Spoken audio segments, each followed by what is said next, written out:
দীর্ঘ 2 ঘন্টা ধরে মুখ্যমন্ত্রী মমতা বন্দ্যোপাধ্যায় জুনিয়র ডাক্তারদের সঙ্গে দেখা করবেন বলে নবান্নে অপেক্ষা করেছেন, কিন্তু নানা টালবাহানা করে সেই ডাক্তাররা মুখ্যমন্ত্রীর সঙ্গে দেখা করেননি।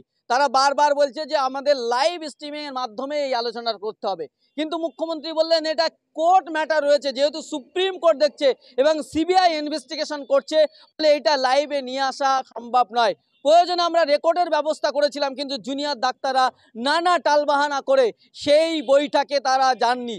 আপনারা জানেন যে ইতিমধ্যেই সুপ্রিম কোর্ট নির্দেশ দিয়েছিল জুনিয়র ডাক্তারদের 10 তারিখ বিকাল 5টার মধ্যে কাজে ফিরতে হবে। সেই সুপ্রিম কোর্টের কথাকেও তারা অমান্য করেছেন, রায়কেও অমান্য করেছেন, এবং তার কারণে দিকে দিকে চারিদিকে কিন্তু সাধারণ মানুষ বিভিন্ন সরকারি হাসপাতালে মারা যাচ্ছেন বা রুগীরা চিকিৎসা পাচ্ছে না। বিভিন্ন দিক থেকে সেই অভিযোগ উঠছে। ইতিমধ্যেই 18 জন কিন্তু মারা গেছে বলে বিনা চিকিৎসায় এরকম তথ্য এসেছে, সরকারি রিপোর্ট জানানো হয়েছে। এবং আজকে তারই প্রতিবাদে একেবারেই শ্রীরামপুরের সাংসদ কল্যাণ ব্যানার্জি তিনি মিছিলে স্লোগান তুলেছেন যে খুনি ডাক্তারদের বিচার চাই। যে ডাক্তারদের বিনা চিকিৎসার কারণে আজকে রোগীরা মৃত্যুবরণ করছে, সেই সমস্ত ডাক্তারদেরকে খুনি চিহ্নিত করে তাদের বিচারের দাবি করেছেন কল্যাণ ব্যানার্জি। এবং আজকে কোন্নগরে মিছিল করে রীতিমতো তিনি স্লোগান তুলেছেন যে খুনি ডাক্তারদের বিচার চাই। তিনি আজকে এই মিছিল থেকে মূলত কি স্লোগান দিয়েছেন, কি বলেছেন, শোনাবো আপনাদের।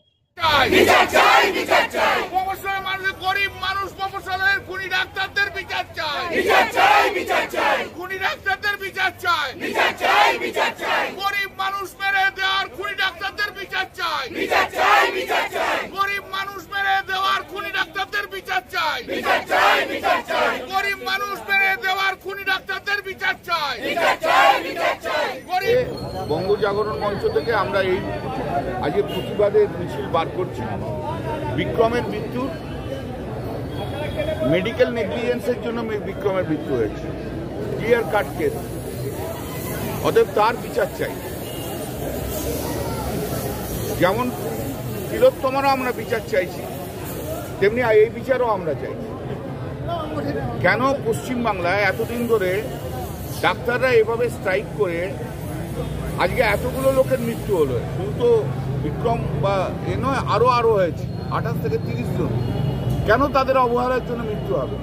কেন ডাক্তাররা এত অমানবিক হবে? কেন ডাক্তাররা পৈশাচিক উল্লাস করবে? কেন এই ট্রিটমেন্ট হবে না?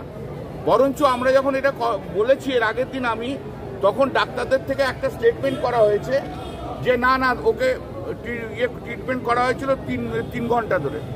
তো ওনার মাই তো ওর তো দাঁড়িয়ে আছে, বিক্রমের মাই তো দাঁড়িয়ে আছে, সেও তো বলে যে 3 ঘন্টা ধরে কোনো ট্রিটমেন্ট হয়নি। সেই 3 ঘন্টা ধরে যদি ট্রিটমেন্ট না হয়ে থাকে, যে কাগজগুলো তৈরি করেছে এগুলো তো ম্যানুফ্যাকচার ডকুমেন্টস, এগুলো ম্যানুফ্যাকচার ডকুমেন্টস। এর জন্য তো ইনভেস্টিগেশন দরকার। উনি একটা বক্তব্য বলছেন, ওনারা একটা বক্তব্য বলছেন, তাহলে ইনভেস্টিগেশন দরকার। এবং সেই ইনভেস্টিগেশন জন্য দরকার হলে ডাক্তারদের কাস্টোডিয়াল ইন্টারোগেশন দরকার। এখন কাস্টোডিয়াল ইন্টারোগেশন সেই ডাক্তারদের দরকার। তাহলে কি করে হবে? সত্য কথা কি করে বেরিয়ে আসবে? সত্য জানতে হবে, মানুষ সত্য জানতে চায়। ডাক্তাররা চিৎকার করে, তারা স্ট্রাইক করে, এখানে ওখানে অবস্থান করে তারা এই ঘটনাকে ধামাচাপা দিতে পারে না। ওনার মা, আমি দেখা করতে গেছি, প্রথম দিনেই আমাকে হাতটি ধরে একটি কথাই বলেছেন, দাদা আমার বিচার চাই আমার ছেলে। আমি জনপ্রতিনিধি, আমার কর্তব্য দায়িত্ব অনেক বেশি, তাই আমাকে আজকে এর বিচার চাই।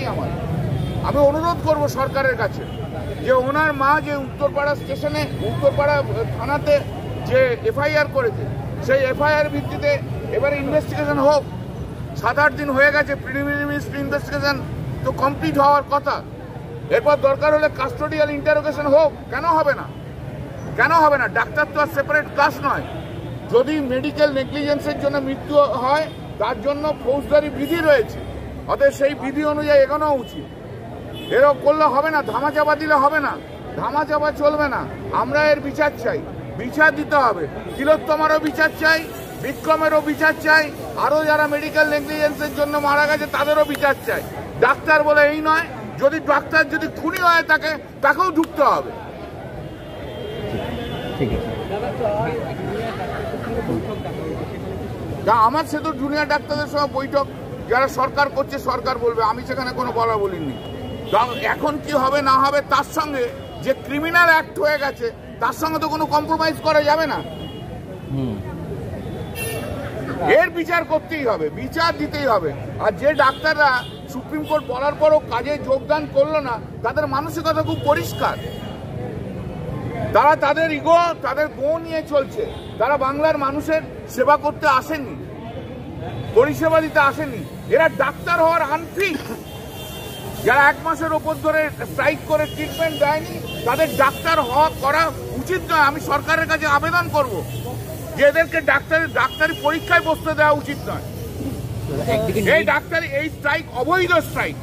একদিকে নিট দুর্নীতিও ধরা পড়েছিল, যে দুর্নীতি ধরা পড়ছে সেই দুর্নীতির বিচার হবে, যে এখানে করে তার বিচার হবে।